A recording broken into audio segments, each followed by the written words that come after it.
Magandang araw po and welcome po muli sa GTV page. Most likely naghahanap ka ng printer kaya nakita mo ang video nito. Today we are unboxing this Canon PIXMA G2020 printer, scanner, and copier. Capable siya sa borderless and high volume printing na perfect sa school and office use. And sana makatulong ang video na ito sa iyo. So papakita natin dito yung included sa loob ng box, paano siya i-setup, tapos i-test rin natin ito. Ito nga pala ay nabili ko sa Lazada for 8,995 pesos. What's included in the box ay yung black and colored inks, cables, manual, printer heads, and warranty. If ever pala na magustuhan mo ang printer na ito, naglagay ako ng link sa description box para mabilis kang ma-route sa product page at maka-order ka na rin sa Canon flagship store through Lazada.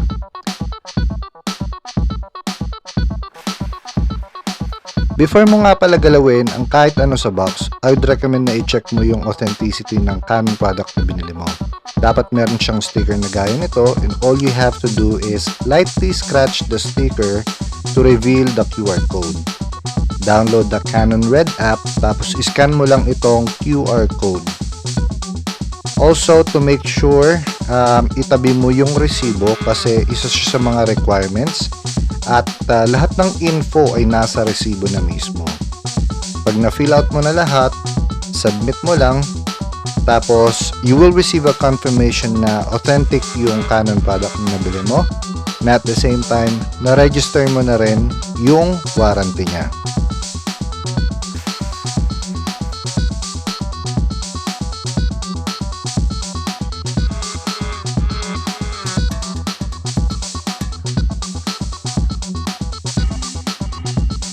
So after mo ma-register yung product mo, pwede mo na i-set up yung printer. Lift mo lang yung case niya, tapos tanggalin tong mga tapes na to. And then unahin natin ilagay yung printer head. Okay guys, be careful may label naman siya. And kailangan kung ano yung label na nakalagay dun sa printer head, i-match nyo siya doon sa placement niya sa loob ng printer.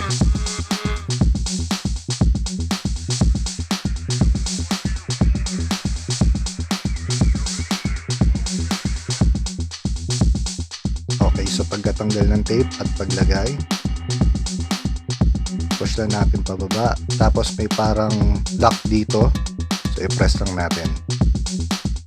And then ilagay na natin yung mga inks niya. So we'll start with the black one. So tanggalin lang natin yung cap, and then iwanan lang natin siya na naka upside down position. Tapos lagay naman natin yung cyan, magenta, and yellow inks. So mapapansin nyo naman guys na napupuno yung tank niya, and then obviously kapag naubos na yung laman ng bottle, pwede nyo siyang tanggalin.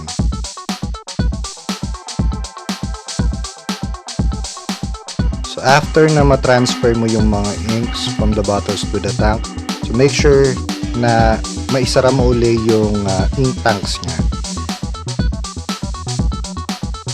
So yun guys, after ng initial setup sa paglalagay ng printer head at ng mga inks, sarado lang natin siya ulit.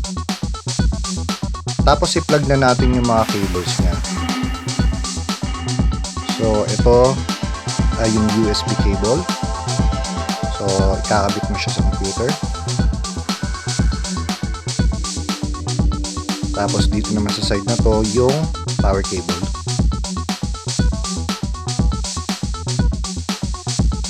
Tapos switch on lang ng printer. Tapos sundan yung initial printer setup.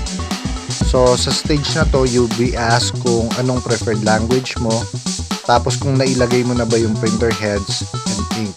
So pindutin mo lang yung OK, tapos you'll be asked for 5 minutes, and I suggest na habang inaantay mo na ma-complete ang process na to, install mo na yung drivers. Nga pala guys, if wala kang CD-ROM gaya ko, so pwede pa rin i-download yung driver sa Canon website. And as soon as ma-install mo na yung driver, so pwede ka na rin mag-test print after nun. Okay, so actually itong copier, standalone siya, so kahit hindi siya nakakonect sa computer or naka-install yung driver, gagana pa rin siya.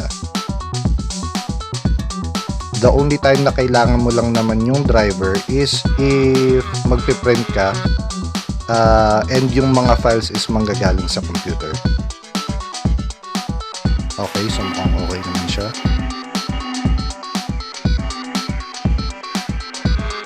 So test naman natin yung printing capabilities niya gamit yung photo vapor.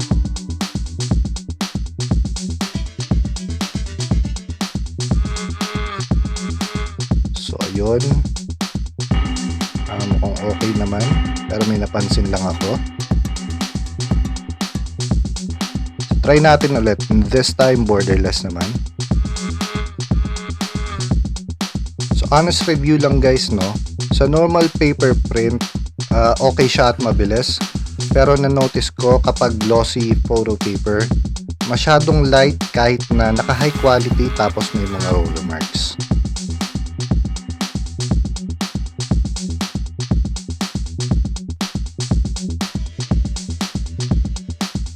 So ayun guys, once again, this is the Canon PIXMA G2020 printer.